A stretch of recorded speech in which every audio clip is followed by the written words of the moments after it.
Hey, Rob here from Fulham Music. I have this new compressor I made. I want to tell you all about it. Really quickly, I'll give a quick sound demo of what it does first, and then I will explain. I'm going to make it really drastic so you can tell what's going on. Do you ever feel like going so high that you feel like flying? Do you ever feel like going so far you lose track of timing? So as you can see there, it was just compressing the center of the stereo field. And the idea was when you have a mix and it's really nice, but there's just a little bit of masking, or you need to make a little bit of space for something that's like dead centered, like the main vocals, and you want to compress something, duck it out of the way, but you don't want to lose that stereo. You don't want to duck the whole entire stereo field. You can just make some space for it in the middle and leave those wide bits full volume or close enough to it, so you don't disrupt the overall balance. All right, so the first thing I want to go over is this right here. It's the vibe and tweak button. Those are the two basic modes for the compressor. You can go between them and you can see some things change, but really first there's some things that stay the whole time. So it doesn't matter what mode you're in, you're always going to get the meters, you're always going to get the stereo type selector, and you're always going to get the input and output gain. Input gain is for the channel that you're on. Output gain is again for the channel that you're on. That is the thing that's going to be compressed. Input and output stereo is how the stereo you're using is encoded. So if you have basic stereo audio, it's usually left-right encoded.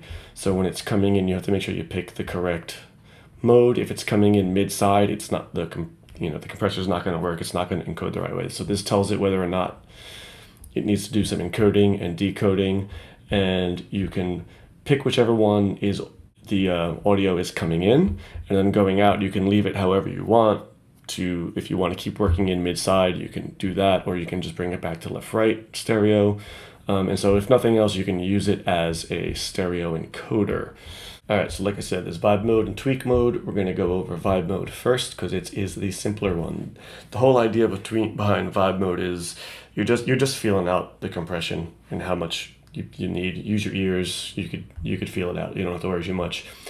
There's the two main sliders. You got compress, which basically boosts. It's a combination of things. More means you're compressing more, so it's gonna push the sidechain gain higher. It's gonna lower the threshold, and it's gonna increase the ratio the higher you go. React is reaction time. So like low reaction time means fast attack, fast release. High reaction time means slow attack, slow release. Then there's a few other things. You could turn look ahead on or look ahead off, and you could do clean or smooth feelings. This basically does some stuff behind the scenes as to how the compressor will react to things. And then you'll notice if you turn look ahead on, you check down here in Ableton, it'll tell you the latency down here. So when you're in clean mode, the look ahead is automatically 1 millisecond. When you're in smooth mode, it's 4 milliseconds ahead. And then we have the focus. And the focus is basically a low pass and a high pass filter for the sidechain. It doesn't filter anything on your through audio. It only affects the sidechain before the detection. So the idea is if you want to, say, focus on the clarity of the vocals, right, you can select this, and it's going to filter out some frequencies, and only those vocal frequencies that are really important for like the body of the voice and the clarity of the voice are going to hit the sidechain detector, and that's going to be what triggers the compression. So you could only have the compression triggering on the things you want it to trigger. All right, next we have tweak mode. This gives you the normal stuff we've talked about before that's in both modes, but then you have hands-on manipulation of every parameter that the compressor does, right? So got the sidechain gain, threshold, high pass filter, and low pass filter. You can set yourself. You can select how much look ahead you want. You could pick the style, either like a modern VCA style or an opto style. VCA is going to be faster, cleaner. the usual characteristics of VCA, and opto is going to be a little bit smoother, a little bit slower to react, but you still can control the attack and release of those. You can get the ratio. You'll notice when I select opto, a couple of controls disappear. Got peak and RMS, which are only available in VCA, right? RMS is going to be average, peak is going to be peak detection, and the knee. So you can, in VCA style, you can actually set the knee. Opto, it's set for you. It's, it's a nice softer knee that's normal for opto style. And then if you're doing opto style, it's kind of what you want anyway, is that baked in opto sound. Up top, we have a few more things. So there's the name of the plugin, but if you right click on it, you can toggle tooltips on or off. And with them on, you get tooltips like, as tooltips do. All right, then we have the patch manager. So init, right, we'll initialize it. You could save as, delete, or AB. So let's say you want to compare what that sounds to that. You can jump back and forth smoothly and compare two settings or two patches.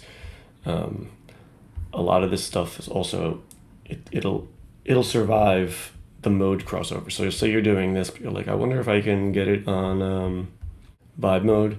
You can come back and then look, all your settings are still there. All right, let's take a look at the patch manager. It's obvious stuff. You can, click it. You can see what's in there.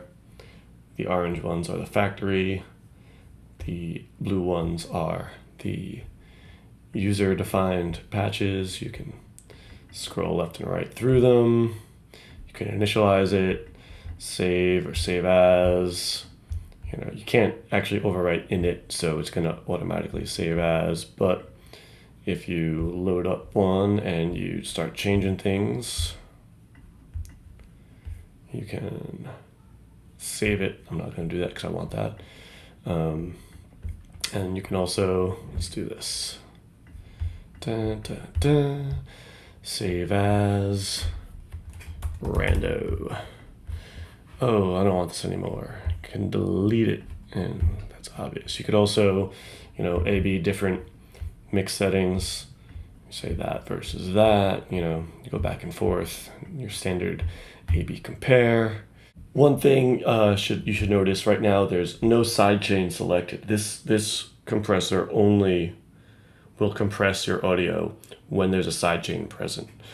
When there's no sidechain, it won't do anything other than convert. So you could use it as a mid-side or left-right converter, and the gains will still work, but none of the compression features, because it's the whole purpose of this. You could just use another compressor for that. The whole purpose of this is to compress that center channel to make space for something else. All right, let's take a look again with some audio. I'm gonna use some extreme settings again, just so you can see what's going on with all the meters and everything. But you'll see we have the main vocals sidechained in. We're running in tweak mode. All right, sidechain gain pulls up sidechain, pulls down the sidechain. You can cut that threshold down, pump up the ratio, and you can see how much the center is being reduced. We got the gain reduction here. These are all in decibels, right? And say, okay, I got this really pushed down, but I want those side.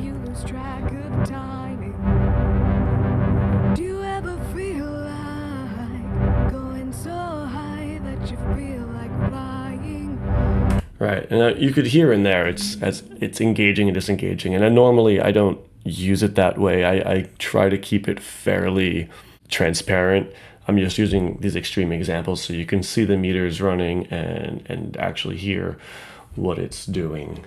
Another thing we could do is, the classic compressor pumping, but the nice bit about this is it keeps the stereo width wide, and with the center going up and down, it kind of gives you this three-dimensional movement, not just volume up and down. So I got it side changed to the kick here, and I'll play it just the way it is with no sidechain, and then I'll turn it on.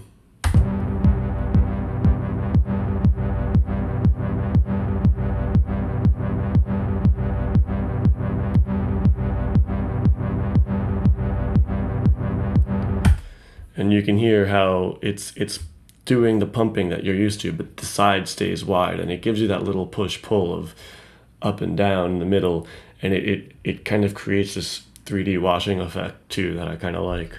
Similarly, another thing we often center in the mix is the snare. So I've got this set up to the snare, and this is just going to make a little bit of space for like the smack, those transients of the snare and that like deep thumping body of it. So if we start it off.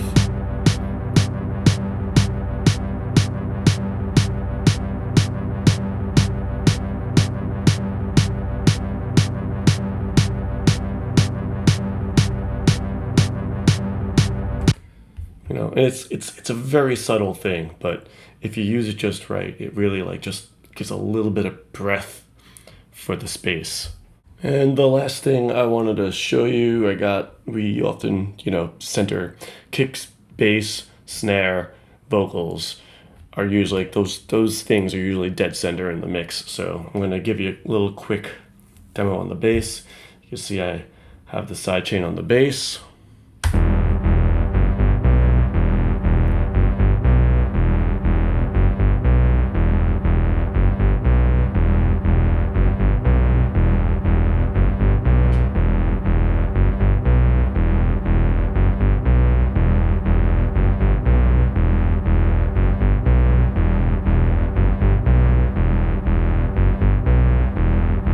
Again, very subtle, but there was a little bit of masking going on when they were both playing at the same time, and then with the ducking, there was a little bit more clarity in that bass, but those wide parts of the synth were still droning on really wide. Obviously, you can use this for whatever you see fit in the mix. It's for you to mess with and mangle, but the inspiration was just making a little bit more space for centered vocals while leaving the wide parts still wide and full volume.